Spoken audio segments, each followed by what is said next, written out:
Hi, this video is going to show you how to do some needle turn applique, specifically how to turn a perfect point. I've begun by drawing my pattern, which is a leaf, onto a piece of freezer paper and then cutting it out. The freezer paper is then ironed to the right side of my fabric, and the fabric is cut out, leaving a 1/4 inch seam allowance. This is a really good way for doing needle turn applique. I'm going to begin by folding the seam allowance under and holding it with my thumb, and then the needle and the thread will come up through the fold from the back. It just barely catches the fold. I'm going to turn a bit more under with my needle, hold it with my thumb, my needle goes back into the background fabric and up through the fold.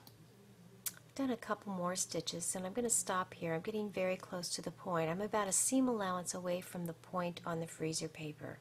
I can get rid of some of the bulk that will be turned under by clipping just that tiny bit that's already turned under away.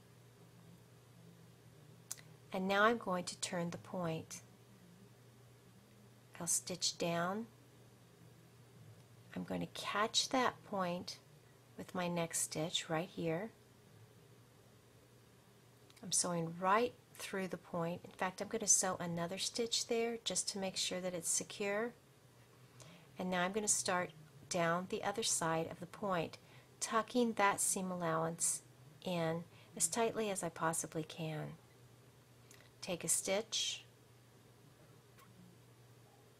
and tuck a little bit more. Now, as I'm trying to turn this seam allowance under, it really begins to pull. It's time to clip. I'm going to take a little snip right there on the curve and turn that under, and now you can see that I can turn that seam allowance under without it pulling. And I'll continue stitching. With needle turn applique, it isn't necessary to worry about any more seam allowance than what your thumb can hold.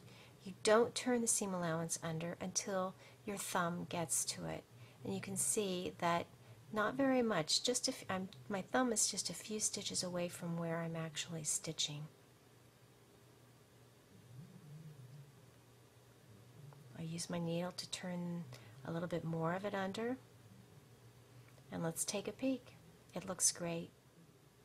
I'll stitch the rest of the way around, remove the freezer paper, and I'll be done.